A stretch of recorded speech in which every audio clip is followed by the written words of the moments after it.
Today's project, I'm up on the roof working on the chimney.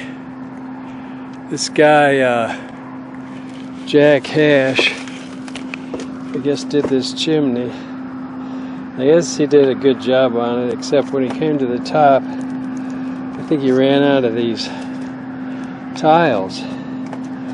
So they stopped short. They need to extend beyond so you can attach the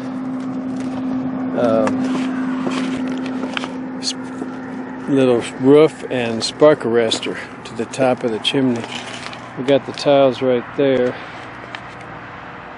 and we got a wet saw, towel saw, and I hope to patch them in here. And this one we got to kind of plug so I don't get a bunch of junk down there. This one, both of them are kind of funny. This one, this edge here, I don't know if I'm going to take these bricks off or not. So I do have that edge. It'd be nice if I could just cut those bricks, but you can't hardly do that. And this one, that edge is completely covered up. In fact, they're hanging over. So I'm going to take these off. I've already taken some off here so that I can set that on top of that ledge. And this one I'll probably leave full length. And then this one I'll cut it to be the same height probably. And then this one here, I have something to do that with. But this one's not as important because it's it was the old, when there was a coal furnace or gas or I don't know what they had, propane. It was for that. I guess they must have had propane at one time. And, but now we just got electric. Except I wouldn't mind having propane, but it costs money. So this is a review of this little saw I bought at Harbor Freight. Well, it's Chicago Electric, which is not one of your, it's not Milwaukee, but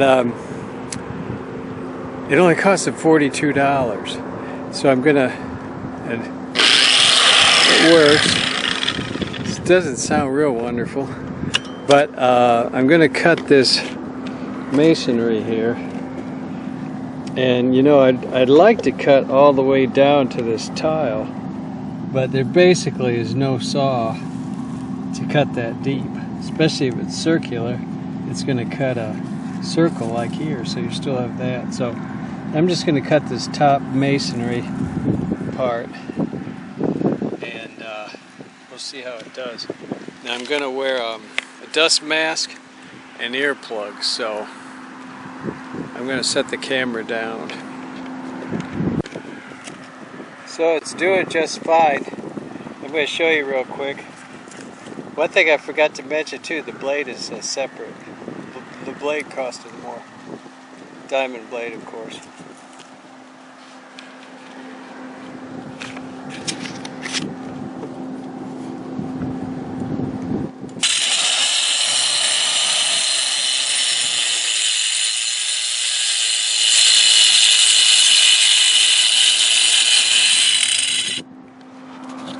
I don't want to get my camera too dusty.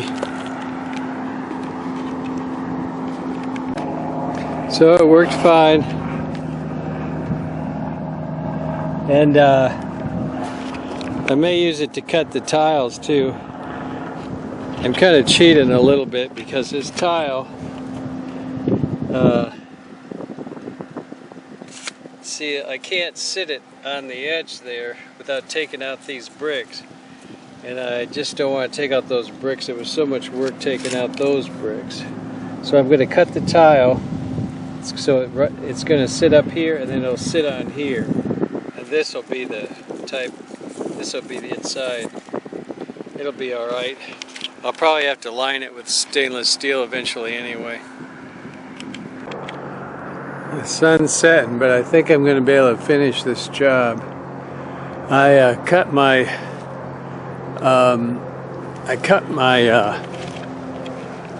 tiles the way I needed to cut them, and I was using this wet saw at first, but then I ended up using this one wet, which you're not supposed to. I had to cut a notch out of one of them. I've got them loaded up there, which was a challenge because they're heavy. My daughter helped me, and it certainly was. Glad we had that platform. I'm telling you, those things are heavy. I'm mixing up my mud, and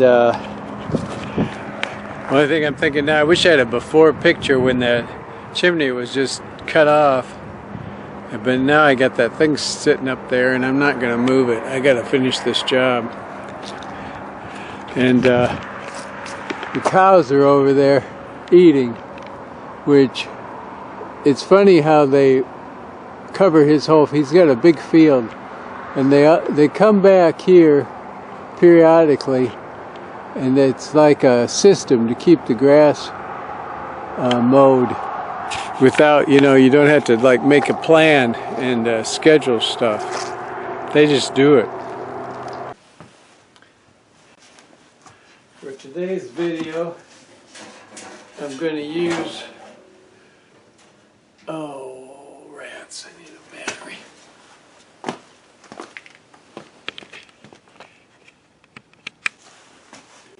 In today's video, I'm going to use this little torch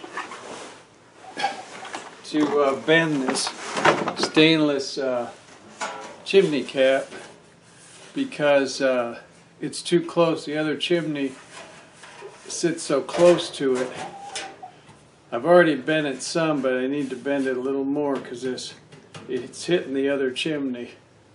And incidentally, you might say, well, cut it off, or you might say bend it down, because it's already started to bend down. But the problem, that would be wrong, because you would funnel the rain into the next chimney if you bend it down. This way the rain will go away from the chimney. Another thing is, they say not to heat stainless on the internet, but I've already did it once. It seems to be okay.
I think if I do this, when I get up on the roof, if I want to bend it back just a little bit, it'll go. I can use, I won't use this hammer. I'll use a pliers type tool. So I think that'll be probably, it'll still hit, maybe not. I gotta get up on the roof and see now. So it's pretty much, well, it's done. The outside's done, the chimney part's done. I gotta still work on the inside a little bit. One of them doesn't work right, but there it is. And you see I made them different heights, like your fingers. Like your fingers are different heights. Except I think I got it like this. So this one's the shortest, the middle, and then yeah, like that. And then you can see how I'll show you how that one was too close.